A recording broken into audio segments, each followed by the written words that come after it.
चलिए यहाँ पर हम एक एक विकल्प को देखते हैं। सबसे पहले है यहाँ पर नेम इन कैपिटल लेटर। यहाँ पर अतिथि शिक्षक अपना कैपिटल लेटर में पूरा नाम लिखेंगे। इसके बाद आता है यहाँ पर जेंडर, इसमें मेल या फीमेल को सिलेक्ट करेंगे। यहाँ पर आपकी डेट ऑफ बर्थ आएगी। यहाँ पर आपका यदि स्टाफ कोड यहाँ पर उपलब्ध है पहले से तो आप डाल सकते हैं, यदि नहीं है तो कोई आवश्यकता नहीं है। यहाँ सोशल कैटेगरी आपका SC ST OBC से आते हैं क्या है। यहाँ पर आप अपनी हाईएस्ट एकेडमिक क्वालिफिकेशन डाल सकते हैं। चलिए देख लेते हैं इन ऑप्शनों में क्या चीज़ इसमें ऑप्शन कौन कौन सी दिए गए हैं। और यहाँ पर आप अपनी डेट ऑफ बर्थ के बाद यहाँ पर आप अपनी सोशल कैटेगरी है, सोशल कैटेगरी से आप यदि OBC से है तो OBC, SC से, SC से, ST से, ST से आप यहाँ पर सिलेक्ट करेंगे। इसके बाद हाईएस्ट क्वालिफिकेशन आएगी। यहाँ पर आप अपने हाईएस्ट के लिए यहाँ पर आप अपना, जैसे कि आपने यदि पोस्ट ग्रेजुएशन किया है तो पोस्ट ग्रेजुएशन, यदि आपने ग्रेजुएशन किया है तो ग्रेजुएशन को आप क्लिक करेंगे, जो भी आपकी उच्चतम क्वालिफिकेशन है। यहाँ पर आपका ट्रेड डिग्री, यदि आपने यहाँ पर ग्रेजुएशन किया है तो आपने यहाँ पर कौन सी डिग्री की है, BA किया, BSc, BCom, या आपने जो भी किया है आप इसमें से सिलेक्ट कर दीजिए। यहाँ पर सभी MBBS अदर कोई भी LLB, BTech कुछ भी है, जो भी आपने डिग्री की है उसको आप सिलेक्ट कर दीजिए। चलिए यहाँ पर हम BSc कर देते हैं सिलेक्ट। यहाँ पर आप हाईएस्ट प्रोफेशनल, इसमें प्रोफेशनल क्वालिफिकेशन जो कि आप यानी D.Ed किया है या B.Ed किया है या M.Ed किया है, तो इसमें से आप जो भी आप इसके पात्र हो उसके लिए आप अपनी क्वालिफिकेशन इसको सेलेक्ट कर सकते हैं। Diploma in elementary education DLED कर देते हैं। यहाँ पर अपना मोबाइल नंबर जो आपने स्कोर कार्ड में पहले से लगा रखा है उसी के लिए आपको यहाँ पर फिल करना है। इसमें आप अपनी ईमेल ID फिल कर सकते हैं। यहाँ पर आप अपना आधार कार्ड नंबर और जो आधार कार्ड में आपका नाम है सेम वही नाम यहाँ पर होना चाहिए, क्योंकि चेंज नहीं होगा इसलिए सबमिट नहीं होगा। यदि आपका चेंज है आधार कार्ड में और आपकी 10वीं की मार्कशीट में आपका नाम कुछ और है, स्कोर कार्ड में कुछ और है और यदि आधार कार्ड में कुछ और है तो दोनों में सेम होना ज़रूरी है। इसके बाद आप आगे देखते हैं। यहाँ पर आपके लिए एक लिखा हुआ है mention the level of the which following subject are stage. तो यहाँ पर आपने कहाँ तक अपने इन विषयों को पढ़ा है तो वो आपके लिए सिलेक्ट करना है। जैसे कि मैथमेटिक्स है, मैथमेटिक्स को आपने 10वीं से कम तक पढ़ा है या सेकेंडरी यानी कि 10वीं तक किया है या हायर सेकेंडरी 12th तक किया है, ग्रेजुएशन यानी कि और पोस्ट ग्रेजुएशन आपने जहाँ तक भी आपका जो सब्जेक्ट रहा है वहाँ तक की आप क्वालिफिकेशन यहाँ पर भर सकते हैं। जैसे कि आपने मैथ के लिए BSc भरा है तो आपका BSc ग्रेजुएशन में भी रहेगा। तो इसके बाद आता है साइंस में आपने कहाँ तक पढ़ा है तो आपने BSc किया है तो उसमें वो साइंस का ही सब्जेक्ट है, तो यहाँ पर आप ग्रेजुएशन कर दीजिए। यहाँ पर इंग्लिश आपने कहाँ तक की है, इंग्लिश आपने कहाँ तक पढ़ी है तो आपने हायर सेकेंडरी तक पढ़ी हुई है, तो इसमें आपने हायर सेकेंडरी तक पढ़ी हुई है तो आप इसमें अगले ऑप्शन में आपका D नंबर पे सोशल साइंस आपने 10वीं तक लिया है। यदि आपने BSc किया है तो उसमें आपने सोशल साइंस 10th क्लास तक ही लिया है, उसके बाद आपका मैथ हो जाता है और साइंस हो जाता है, तो इसमें ये सोशल साइंस नहीं रहता है। यदि आप आर्ट से हैं तो आप अपना यहाँ पर सोशल साइंस भर सकते हैं। चलिए और आगे ऑप्शन क्या है इसमें, लैंग्वेज, यानी कि इस पर लिखा है कि आपने लैंग्वेज एज पर शेड्यूल 8वीं सूची, मतलब जो संविधान के 8वीं सूची है उनमें से आपने कौन सी भाषा को सीखा है, तो इस पर आपने या कौन सी भाषा में तक आपने, तो आपने यहाँ पर आप सेकेंडरी कर दीजिए, हायर सेकेंडरी कर दीजिए। यदि आपने हिंदी को 12वीं तक पढ़ा है तो आप हायर सेकेंडरी कर दीजिए और या 10वीं तक भी कर सकते हैं, जो भी आप यहाँ पर योग्य हैं तो आप भर दीजिए यहाँ पर। इसके बाद आता है अगला ऑप्शन आता है टाइप ऑफ डिसेबिलिटी, इसमें आपके लिए नॉट एप्लीकेबल करना है। इसके बाद आगे आता है नेचर ऑफ अपॉइंटमेंट, तो यहाँ पर आप जो अतिथि शिक्षक हैं वो गेस्ट फैकल्टी पार्ट टाइम यहाँ पर सिलेक्ट करेंगे। इसके बाद यहाँ पर आपकी date of joining in service, मतलब कि आप कब से स्कूलों में पढ़ा रहे हैं, जो आपकी फर्स्ट ज्वाइनिंग हुई थी वो चाहे दूसरे स्कूल में हो, किसी अन्य विद्यालय में हो आपने, और इससे पहले कहाँ पर पढ़ाया है, तो वो जो आपकी ज्वाइनिंग है वो डेट आएगी। और यहाँ पर आपकी डेट ऑफ ज्वाइनिंग में प्रेजेंट स्कूल, जो आप अभी वर्तमान में स्कूल में पढ़ा रहे हो उस स्कूल में आपकी ज्वाइनिंग किस डेट को हुई थी वो डेट यहाँ पर आप डालेंगे। इतना समझ में आया, तो इसके बाद आगे चलते हैं। चलिए यह पेज हम पूरा फिल कर लेते हैं और इसको नेक्स्ट सेव एंड नेक्स्ट कर देते हैं।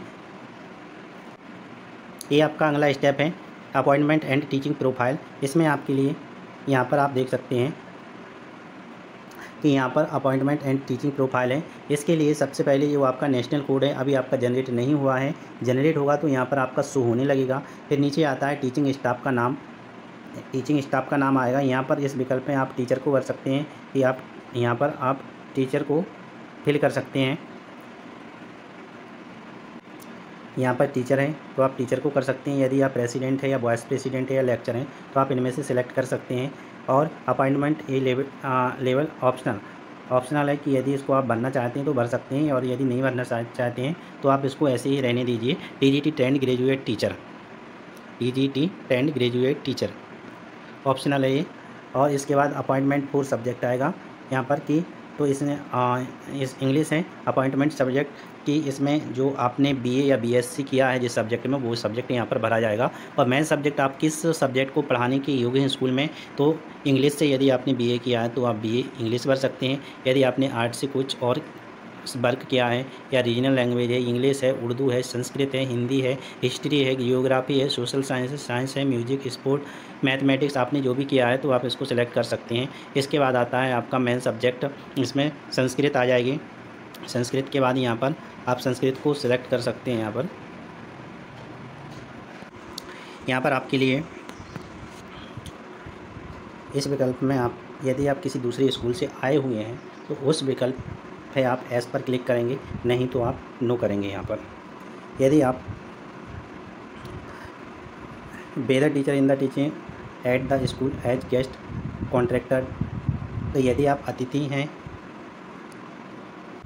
इस प्रकार से सभी जानकारी फिल हो जाने के बाद आप इसको अपडेट कर दीजिए। नेक्स्ट पर जाइए, तो नेक्स्ट पर क्लिक करेंगे तो इसका तीसरा स्टेप शुरू हो जाएगा। तीसरा स्टेप में आपके लिए इस प्रकार की क्वालिफिकेशन आपको भरना पड़ेगी। इसमें देख लीजिए आपको कौन कौन से हैं। इसमें जो आपने प्रशिक्षण प्राप्त किए हैं उनके बारे में है। यहाँ पर यदि आपने कोई प्रशिक्षण लिया है, जैसे कि यहाँ पर आप देख लीजिए कि यहाँ पर 3.2.22 में है आपका कि ट्रेंड फॉर टीचिंग CWSN। यदि आपने कोई प्रशिक्षण प्राप्त किया है तो एस कर दीजिए, नहीं तो नो कर दीजिए आप। अगला है यहाँ पर trend in computer for the use the teaching. यदि आपको कंप्यूटर्स में प्रशिक्षण प्राप्त है तो आप एस कर सकते हैं, नहीं तो नो कर सकते हैं। अगला आता है यहाँ पर ट्रेनिंग रिसीव। यदि आपको किसी ट्रेनिंग की आवश्यकता है तो आप यहाँ पर क्लिक करके आप उसको ट्रेनिंग का नाम लिख सकते हैं। जैसे कि हमने इस पर अदर लिखा हुआ है तो आप यहाँ पर कुछ जैसे कि ICT स्किल ट्रेनिंग है या पेडागोजिकल ट्रेनिंग है या सब्जेक्ट नॉलेज ट्रेनिंग है, इसमें से यदि कोई आप ट्रेनिंग के इच्छुक हैं तो आप हाँ कर दीजिए, नहीं तो आप अदर पे कर दीजिए। ठीक है, अदर पे कर दीजिए। इसके बाद यदि ट्रेनिंग की कोई नीड है तो आप ICT कर सकते हैं यहाँ पर। ठीक है, इस पर whether the school training under निष्ठा, जो निष्ठा के अंतर्गत एक प्रशिक्षण होता है, यदि आपने वो प्राप्त किया है तो आप यहाँ पर एस करें, नहीं तो आपको नो करना है।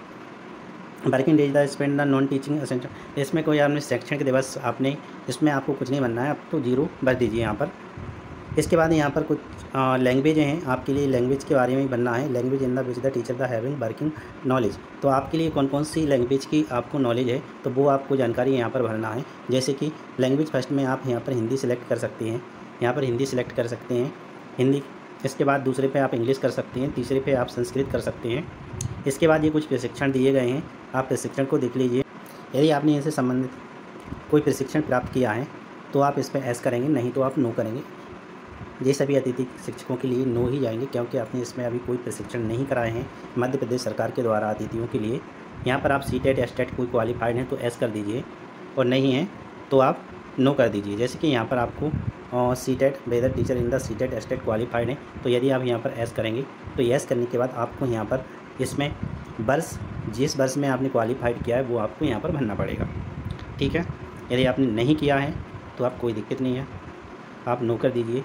इसके बाद अगला स्टेप आता है अपना, अगला इस पर स्टेप है यदि आपने कोई प्रशिक्षण प्राप्त किया है, जैसे कि आज कल डिजिटल बोर्ड आ रहा है, डिजिटल बोर्ड के अलावा प्रोजेक्टर है, कंप्यूटर है, कुछ ऐसी चीज़ें हैं जो इलेक्ट्रॉनिक जिनका आप नॉलेज रखते हैं, कोई इस प्रशिक्षण आपके लिए स्कूल से दिया गया है रख रखाव के लिए, उनके संचालन के लिए, तो आप इसमें एस कर सकते हैं, नहीं तो आप नो कर सकते हैं।